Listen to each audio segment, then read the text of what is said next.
Hello and welcome to Pluribus Unum's Fireside Chats. Not as good as FDR's, but hey, it's something.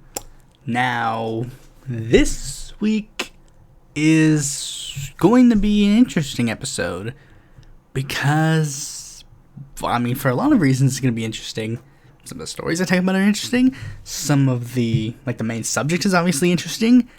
And the story behind how I got to this main subject is pretty interesting as well. Now, we'll get to that when we get to that, but first, let's get right into the news. The first news story has nothing to do with an article or anything of the sort.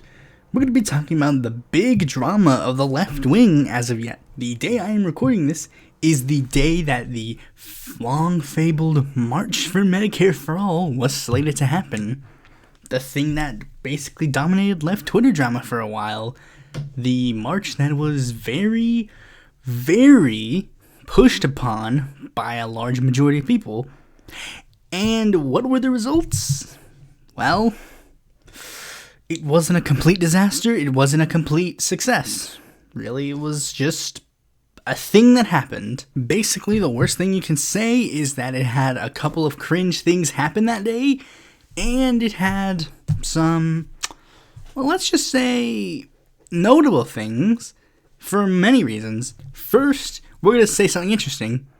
Apparently, as of my research, 2 members of Congress actually participated in the March for Medicare for All, a thing that was what? Well, sort of. You see, Cori Bush apparently made an appearance at the Washington, D.C. March for Medicare for All. Apparently, her appearance was more of she showed up and, gave some solidarity with some of the protesters, yeah, woohoo, that's pretty cool. Down in New Mexico, Melanie Stansberry, a person who just got elected not that long ago, she actually participated in her local March for Medicare for All. And those were 2 things that I found very interesting. However, it appears that one of those interactions did not go so well, because during the DC March for Medicare for All, they did one thing that was very common for many of these marches. They shat on the squad, which, for those who don't know, includes Cori Bush. Many of the well-known speakers of March for Medicare for All openly decried AOC, and the squad, Jackson Hinkle, openly called out Cori Bush by name. He was in the LA one, not the DC one, but the sentiment was made pretty clear that she was not welcome, which is fucking stupid, because you would want her to be welcome, but that would be in a rational world where things make sense. But, you see, we don't live in that world. We live in a world where, for some reason, the congresswoman who introduced a bill to make public utilities a thing in the United States is just not welcome at a March for Medicare for All. Now, here's some tidbits that are apparently interesting for the other side of the people who really hated March for Medicare for All. A lot of the marches were not that popular. Really, the only marches that I can think of that I saw that were actually really popular were the ones in New York City and LA, and maybe DC. But that's because those were the high-profile ones. The LA one was the one where you were going to get Jackson Hinkle, Fiorella Isabel, Jimmy Dore. That's where you're going to get those guys. And the New York City one, it's the New York City one. However, it turns out that the New York City one, there was actually something interesting. Because when I first saw the New York City March for Medicare for All thing on Twitter, it was confusing to me because I'm like, wait a minute. Why do they have this huge banner with a weed sign on it? It turns out that what had happened was many of the people there thought that they were marching in favor of marijuana legalization in New York. Basically, what had happened was either there was going to be a separate marijuana legalization march that day, or there was, people were tricked into thinking that it was a march for legalizing marijuana, or the March for Marijuana Legalization and the March for Medicare for All became one thing. One of those 3 things happened, but it was very apparent at the end, when people were giving their stories, there were a lot of people that were talking literally only about marijuana and not so much about Medicare for All. So it's Wait, what are we marching for again? But we're gonna end with some major events that happened in the LA March for Medicare for All. You see, a lot of things happened in that one. You see, one of the major things that happened was a lot of the speakers' mics were cut. Because, unsurprisingly, when you have a lot of controversial speakers show up, they will be cut off. Steve Cox, a former congressional candidate, had his mic cut after he started talking about force the vote. Fiorella Isabel got her mic cut after she was, rambling on about, how they have more people there than there were police on January 6th. But this one didn't happen. This one didn't get a mic cut off. But I just want to play, a little bit of something interesting that happened in one of the quote-unquote mainline speeches given that day of Jimmy Dore. We have to make the squad uncomfortable. We have to make Bernie Sanders uncomfortable. Where is he? Where's Bernie?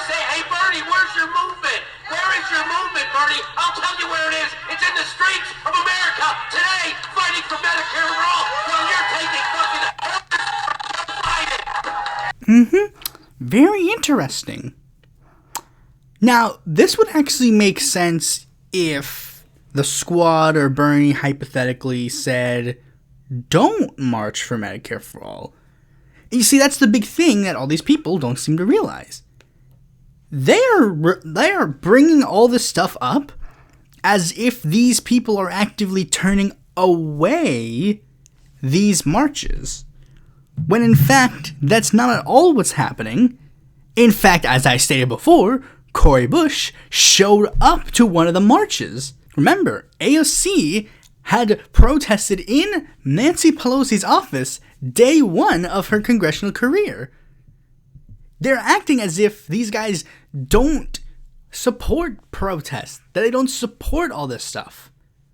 They're acting as if Bernie doesn't support this stuff, even though Bernie stated that under a hypothetical Bernie presidency, this is what he would want. He would want people in the streets marching for these issues, just to let people, as a reminder, hey, Bernie, just so you know, we're here. And this is all getting to a super ridiculous point. This is a big thing. The People's Party just announced, right after this all happened, they announced their new target. They're going to now protest in AOC's office for Medicare for all. When it's are you literally stupid? Are you fucking brain dead? And I use this comparison. It's as if QAnon supporters going to Marjorie Taylor Greene's office to try and get her to support Q. Newsflash, dipshits. They're on your side already. And there are people who keep bringing this up. It's guys, there are members of Congress who don't support Medicare for all. Why aren't you going to them? Why are you going to the people who are on your side? And not just that, the people who are super on your side. Who were on your side even when no one was paying attention to them. This is like them going to Raul Grijalva's office to demand Medicare for all. Newsflash, he was a co-sponsor day one of his congressional career and has consistently co-sponsored the bill in every session. It's just so stupid. It's so, fucking dumb. The fact that anybody thinks that this is actually worth your time is ludicrous. These are the same people who legitimately think that they could primary AOC or even run a candidate in the general election against her. These guys they have no clue what they're talking about. For lack of a better term, they literally are the dum-dum left. Anyways, now that we're off of the dum-dum left, now let's talk about something that's actually important. Something that happened just as I posted the last podcast. Project Pegasus. For those of you who have no clue what it is for some reason, it is an international investigative journalism initiative that revealed government's espionage on journalists, opposition politicians, activists, business people, and others using the private NSO group's Pegasus spyware. And its wide variety of targets were very interesting.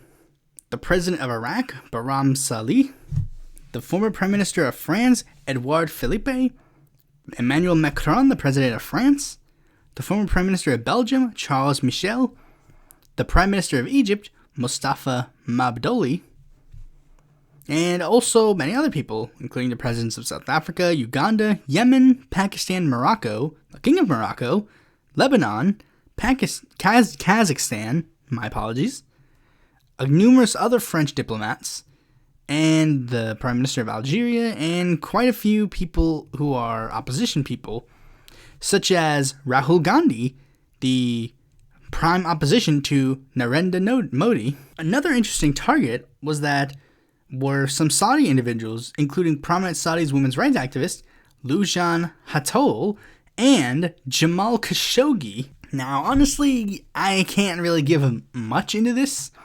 I kind of contemplated skipping this story because I legitimately can't really explain the in-depths of it because this isn't necessarily my expertise. But, I feel like something at this massive level, you can't really skip this. I've seen a lot of people seem to skip this, but this is something extremely huge. Tons of government officials from all across the world being spied on, that is definitely a warrant of investigation. And I support this investigation going through to the furthest extent it can. And even further if it has to. Now on to Latin America, which is a favorite subject of the main topic. First, Peru. Pedro Castillo has officially been declared the president-elect of Peru. Now, I think a lot of things should be noted. A lot of reporting that has been done on Pedro Castillo's victory was literally done in the sense of he has just now been elected the president of Peru, and it's well, no, he was elected months ago, but you gotta make sure that it looks as clean as it can. And it's okay, good. But, let's be honest. We've seen things like this not necessarily work out for the better in other countries, so we gotta wait and see how things play out. For many levels, we gotta see if Pedro Castillo is able to do a good job, or if he turns to the route of authoritarianism, or if the U.S. government decides they don't want to take the chance, quote unquote. If Keiko Fujimori decides she doesn't want to take the chance, we gotta wait and see how things play out. Now, speaking of in Latin American countries, we're gonna actually talk about the country that I talked about a little bit ago, Honduras. You see, it seems I may have been a bit too hasty in making my video, because as it turns out, 2 polls that have recently just been released show Castro winning, the left-wing candidate of Libre winning. In a poll that was done from July 1st to 5th, Castro wins 27 to 22, and in a poll that was conducted from June 28th to July 13th, she wins 12.9 to 12.4, and it's fair to say that things are looking up for her. I may have put her in the category of she seems cool, but it's not like she's gonna win, so there's really no point in paying attention. I may have put her in that category a little too soon. As it turns out, things may be getting a little more active. And speaking of active left-wing elections in Latin America, we have to talk about Chile. Now, Chile doesn't get its episode yet. We still gotta wait for things to develop. And the reason why was because of something very interesting that happened the day they held their primary. Well, you see, it appears that the pollsters were fucking wrong. You see, the pollsters predicted that Daniel Jode of the Communist Party would win the left-wing primary, and a candidate by the name of Joaquin Lavín, one of Chile's most well-known politicians apparently, was slated to win the right-wing primary. But it turns out that the underdogs, Gabriel Boric and Sebastian Sichel, won those 2 primaries respectively. The people who were considered the underdogs. Now, that puts the race in a huge thing, because Jode was widely expected not only to win the primary, but was expected to win the general election as well, both first round and second round. But these results show something slightly weird. People are like, okay, we have no clue what the heck is going on now. Especially considering there was also a third primary that was supposed to be sort of like the centrist primary, but that primary actually fell through, and now a bunch of centrists are actually going to run in the general election against each other. So we have no clue what the heck is going on in Chile. What I could say right now is that Chile is going to have a decent number of voices in the election pretty soon.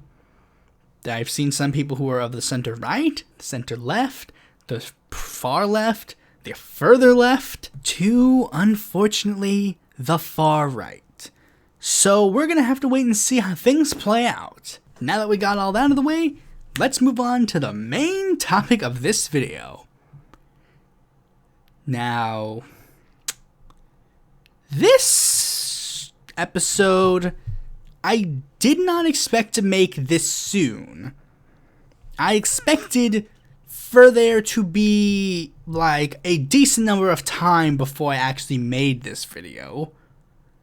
But things happened that made me rethink this video. Now, here's what I'm going to say. I don't know how much in depth I'm going to go about it right now, but basically here's how this happened. I was basically, just fiddling around thinking, what am I going to do for my next podcast? And so I decided, it's been a while since I've done a Thoughts On, so might as well do another Thoughts On. Spin the wheel, because I have a wheel that decides which podcaster or left-wing or right-wing voice I talk about that year. Not year, but like day. And, usually I'm unsatisfied with the person that happens to be the one that it lands on, so I usually spin it a couple of times. But I spun it once, did something else for a little bit. I came back, and the name that it landed on was Michael Brooks. Now, on any other day, I would have just spun the wheel again because I'm like, I don't know much about Michael Brooks. But the day that I did this was July 20th, 2021. After a quick Google search, I realized I can't respin this wheel. I have to do this. I don't care if I don't know much about Michael Brooks. I'm going to find out. I'm going to learn. And I spent basically the rest of the week just watching a bunch of Michael Brooks stuff. Mostly his debates. Or like discussions he had. Because I felt that those were the best to try and like... It's good to see him try to defend his ideas against someone who does not agree with them. See if he defends them well. And after seeing a decent amount of his stuff, he's like, I now have a good enough idea about him that I can actually do somewhat of a proper episode on him. But even then, I know it's not going to be the best. But it doesn't hurt to try. So anyways, now that I've done all that defibrillation, we're finally going to talk about Michael Jamal Brooks. Michael Brooks was born on August 13th, 1983. He became interested in politics at a very young age. And not just politics, but like, the politics he got into were decently radical. He joined up with a local branch of a group called the Revolutionary Anarchist Group at the age of 11. In his youth, he also had an interest in Buddhism. He was accepted into the London School of Economics, but then chose not to go because he was like, I don't really want to, and decided instead to get a Bachelor of Arts degree in Political Science. And then he spent a year studying abroad European and Turkish security studies at Turkey, obviously. And after all that, he basically started transitioning into political commentary, as you do. When you do all that stuff, you're going to end up getting into politics somehow. And, given his specific political leanings, it was fair to say that he wasn't going to just go work for, like, I don't know, like Ted Kennedy or something.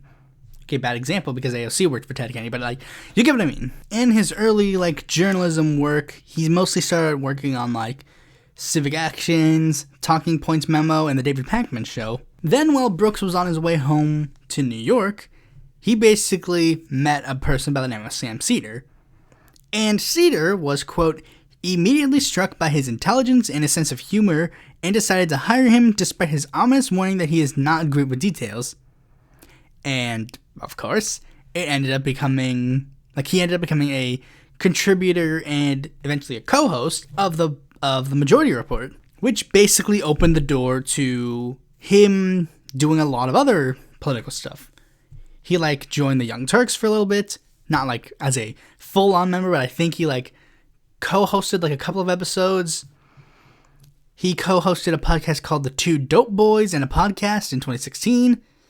But it was, of course, it wasn't, of course, like, his main thing. I don't think that Brooks was like, I want my own show, or maybe he did. I mean, let's be honest, everybody wants their own show. But he eventually got his own show, The Michael Brooks Show, which opened the doors to him even more so.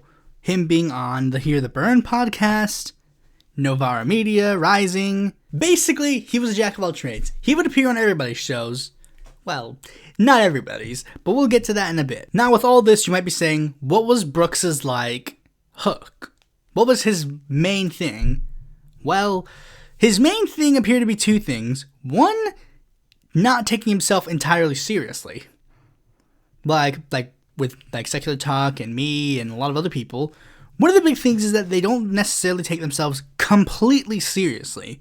Like, there'd be moments where Brooks would make fun of someone else. Like, he'd do impressions of quite a few people. Apparently, one of his big things was that he did, like, a pro-apartheid Nelson Mandela. Or, like, I forget the exact way they described it, but, like, it was like a Nelson Mandela that was, of course, like, the complete antithesis of Nelson Mandela. And his second thing was sort of a mix of two things, but broadly it can be identified as imperialism. Like, he was a staunch anti-imperialist, but not in the way a lot of people on the left would think. You see, rather than being a non-interventionist, he was more of a socialist internationalist. He wants to build, like, class solidarity with many other countries, from the Middle East to, like, Latin America, which was another one of his main focuses. Much like a lot of people, he loved Latin American leftism. Like, that was a big thing of his. His particularly favorite individual to talk about was, like, Lula. He was very staunchly pro-Lula. And I think that, in a way, partially helped him sever some ties that a lot of people would eventually find out were good ties to have, to break. But you see, that's one thing about Brooks. Brooks wasn't afraid to, like, fight back. You see, typically left-wing audiences are, like, staunchly non-interventionist. Like, oh, we hate interventionism. Like, they hate, like, every military conflict they hate. Every single, basically every single thing that they, but there's no other way I can really describe it. But Brooks would basically explain, like, well, okay, but that's not necessarily the case. Like, you shouldn't necessarily think that way. And there was, like, a debate that he had with Kyle Kulinski, where Kulinski and him were basically came to the agreement that they were saying the same things. They just had a slightly different interpretation of how to get there. Like, Kyle will clearly say, point blank, I am a non-interventionist. Whereas Michael Brooks, as I stated before, would say, I am a socialist internationalist. And they both made the arguments like, my reason makes more sense because it's better for branding. And then, like, Brooks would say, no, actually, this is better for branding because Americans do have a lot of, like overzealous patriotism. Like, we need to help every other country we can because America's the best. And it does make me think, like, yeah, I guess that makes sense. I don't necessarily agree with it, to an extent, obviously. like remember, the whole point of that particular debate was they basically say we agree on the same things, we just have a different label, pretty much. And that is a thing that does resonate with Brooks. Like, you don't necessarily have to agree with what he says, but it's like, you can see it. You can see the pattern that he's drawing. You can be like, I don't necessarily see that pattern as the bright pattern, but you can see what he's trying to do. It's like that picture of like the horse and the frog. It's like, I see a frog, and Brooks says, no, I see a horse. He shows me, and I can be like, okay, I see it. But I think it's a frog picture. But then again, Brooks could probably also say, like, well, it's actually a picture that's supposed to be an illusion of, like, both a frog and a horse. And I could be like, oh, yeah, that makes sense. Why didn't I think of that earlier? Now, another thing Brooks is known for is essentially coining the term dumb left. And the people that you think of when you hear that term, he was the one saying that day one. Like, he was the one saying that, like, Jimmy Dore was not a smart man. That all these people who are, like, pointing at Jimmy Dore and saying, like, he's a good person and he knows what he's talking about are stupid. Like, he wouldn't say that. I mean, he would sometimes, but, like, he would point out, like, Jimmy Dore just doesn't know anything. Like, he would play segments of, like, Jimmy Dore saying, like, hey, why should I give a shit about what's going on in India? And it's like, you should. That's, like, one of the most important foreign policy decisions in the United States right now. And then one where he, like, literally expressed solidarity with the people who sent Lula to jail, which, of course, Brooks would be a bit mad at, because Lula's, like, his favorite politician in the world, and would frequently poke fun at them because he would explain, like, their viewpoint just doesn't add up in the broader political scene. And it just so happens that a lot of other people, definitely excluding me, needed a little bit of catching up to get to that conclusion. And I think those things do really strain well for a lot of people, including me, because a lot of those things that he said, it turns out I actually also have a vast interest in. Like, I mean, I didn't have, like, a huge, like, interest in the entirety of Latin America, like, their politics for a while, but I did get that interest, and it's like, this show would have been perfect for me to watch, like, the Brooks Show. He has, like, an entire playlist of, like, Latin American politics, and it's like, dude, that's right up my alley. The only downside is that he doesn't have that many episodes on Mexico, really. But to be fair, not a lot of things were happening at the time. Like, AMLO got elected. AMLO had a year in office. That's essentially all that really happened. Like, a lot of the juicy stuff didn't happen until, you know. But anyways, back to Brooks' history. Brooks, like, he started getting a lot, like, notable. I mean, he didn't start getting notable, but he started getting more notable. He would make appearances on, like, other people's shows, you know, like Destiny, but, like, be introduced to a wider audience, and a lot of people were really receptive. Like, people really wanted more. Like, he even started hosting a podcast called Weekends with Ann Kasparian and Michael Brooks, obviously, which was a collaboration with Jacobin. And earlier in that year of 2020, he actually got the opportunity of a lifetime. He got to interview Lula. Now, I know that this would infinitely be an amazing thing because he first heard about Lula in 2003, which is, like, way before, like, Bernie, way before all that stuff. But, like, I know, like, if like, Bernie came and, like, said, I want to be interviewed by you, that'd be awesome. That would be awesome, and I would love that. But, I know I'm trying to compare him to me a lot, but, like, it's a way for me to understand where he's coming from. He got to meet Lula, interview him, and, like, they hung out a little bit. That is, I could not imagine how much joy Brooks felt that day. That the opportunity of a lifetime. Honestly, the comparison I was trying to make of like me being interviewed, like me interviewing Bernie, that's like actually nothing really. Like 2003, 2004, 2005, 2006, 2007, 8, 9, 10, 11, 12, like 2020 minus 2003. Your icon of 17 years asks you for an interview and you do it. That is amazing. Now, Brooks did not necessarily just want to be like, oh, an internet podcaster. No, he wanted a more broader political viewpoint. Like, he wanted to be more than just the guy on the internet that, like, says things. And he did so on April 24th of 2020. Brooks published a book called Against the Web, a cosmopolitan answer to the new right, which was a critique of the intellectual dark web, which was a group of people, you know, for those who don't remember what the intellectual dark web is, it's fucking weird long time ago. Side tangent, I remember I was watching, for preparing for this episode, I was watching a Michael Brooks versus Sargon interview, where Sargon literally used the term regressive left, and it's literally like, oh, whoa, that takes me back. And the intellectual dark web, that kind of does the same.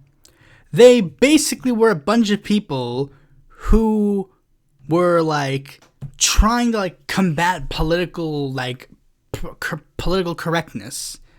Basically, they were, like, the spawn out of the Gamergate. The people that, like, some supposedly leaned left, some supposedly leaned right, and basically they're all just like, oh yeah, we're united, we hate political correctness, we think that we need to express our viewpoints in the intellectual dark web. And they include individuals like Dave Rubin, Joe Rogan, I think Sam Harris, and that kind of ties into the another crowd that he sort of had like a tendency to like go against, New Atheists, because New Atheists were very weird, honestly, to say. Their politics were very interesting. They started out left-wingers, but then apparently radical Islam became too powerful, and they had to basically just shift to the right for some reason. That's a huge story, and probably a video in and of itself, because it's just like, how did this happen? Well, I mean, you can see how it happened, but like, really, it doesn't matter at this point, because New Atheists are just kind of like irrelevant at this point. Now, of course, it comes to the sad conclusion. I didn't remember the day, but I remember the events that happened that day. You see, it was just a normal day for everybody. July 20th, 2020. Everything was just all hunky-dory. Sam Cedar was hosting a stream. Everybody was like, you know, just doing the do. But then the stream, like, something happened. Cedar basically looked off on to the camera and was like, huh? What? And then just ended the stream. And people were like, oh, whoa, what happened? Turns out that Michael Brooks had passed away. And I remember that day because basically the entirety of left Twitter basically stopped. Like, everybody just, like, completely shut up. It was like, oh my god, Brooks is gone. Like, the TYT stands, the Jimmy Dore stands, the tankies, everybody just, like, stopped. Let it be fair, technically not all of them, because I remember that there may have been people who were mocking Brooks. But basically, the 99.9% of left Twitter basically just stopped. And then all of the, you know, praise and tributes came pouring in. Jane Sanders, Cornel West, Lula himself. They all basically paid tribute to him. Marianne Williamson. All of the stuff came pouring in. It was also revealed that Brooks was going to host a new show on Jacobin. That unfortunately cannot happen. He was replaced by Emma Vigeland on The Majority Report. He was posthumously awarded Turk of the Year by the Young Turks. The Michael Brooks Show continued for 20 more episodes before they decided, yeah, this is probably not the best, and decided that they would end it, not before paying one final tribute to Brooks, where similarly they all united once again.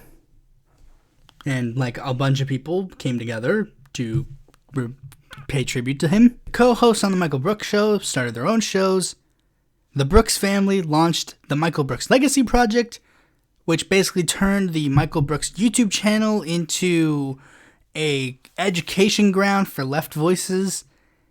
And they also launched another YouTube show called The Brief and Wondrous Life of Michael Brooks, where they would pay tribute to Brooks as much as they can. And things just move forward. I mean, like, left Twitter can't stop because Brooks died. Things move forward, unfortunately, without him. Now you see why I forced myself to make this video. Because the wheel landed on Brooks the 1-year anniversary of his death. You think I would have just let that happen, like let that go? Especially given, like, Brooks, like, it didn't even matter that Brooks was 36 when he went. Brooks could have been 150 when he left on that day, and the same events happened. I spin that wheel, and I still would have paid tribute to him. Now that needs to answer a couple of questions. Am I a fan of Michael Brooks? Yes and no. Like as I've stated, I was not a fan of him, sadly, during his lifetime. It wasn't necessarily due to anything malicious. Okay, well, maybe it might have been. I was still in Jimmy Dore brainland, and, you know, like, oh, I have to be fan of Jimmy Dore and not anyone else. Like, Jimmy Dore and Kyle Kalinske are the cool ones. Sam Cedar, the stinky corporatist. But even then, I didn't necessarily have a viewpoint on Brooks himself, because to me, Brooks was simply Cedar's co-host. Now, of course, that is a terrible way to look at Brooks in retrospect, because Brooks is such an interesting person. But I mean, of course, I'm not gonna like look back on all of the Michael Brooks videos and just watch them all. But Brooks is still a very interesting figure and definitely has a spot in the history of the online left. And I think I even figured out a reason why many people like him so much. Not even necessarily like during his time. I'm sure that when he was making his show, people liked him because they liked his content. And I agree, yeah, he made really good content. But he also, in my view, represents a bygone era. Like, Brooks represents a time when things were going up. Like, Brooks, when he was alive, Lula was freed, the pink tide was resurging, Bernie was this close to winning the Democratic nomination. Like, when he was alive, and like the left was united, when he was alive, things were going so well. And my guess is a lot of people are nostalgic of that. They love and remember that, and they want that to still be a thing. And Brooks legitimately, like, yeah, I can see why he would be a perfect representation of that. He has all of the things of all of the united left factions. He supports, like, Democrats, you know, like the more, you know, not establishment. I keep calling them like the establishment, but then that would mean I'm calling Brooks establishment, and that doesn't define him. The more cautious leftist, I guess you could say. He has the revolutionary, like, mind. He loves the Latin leftists like a bunch of Latin American leftists. He embodies all these crowds so well. And he took that energy of all these crowds and created like the show that would be the perfect embodiment of that. That's essentially all I can really say about Michael Brooks. He's just a great person, honestly. Now, I can't say that from experience, obviously. I've never met him, and I sadly never will. But I would have loved to meet him, and he would have been a very interesting, like, seeing all the events that are going on now, it would be amazing to get his input. But of course, that's not going to happen. So, and I don't even, I was going to say something like super stupid where it's like, I want every single, like have all the lefties on the, like, YouTube be a little bit like Michael Brooks. But it's like, would you want that?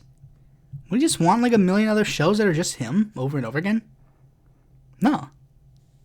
Be the best. If you want to emulate Michael Brooks, just do the best show that you can do. Build the independent left media that he would have obviously loved to see.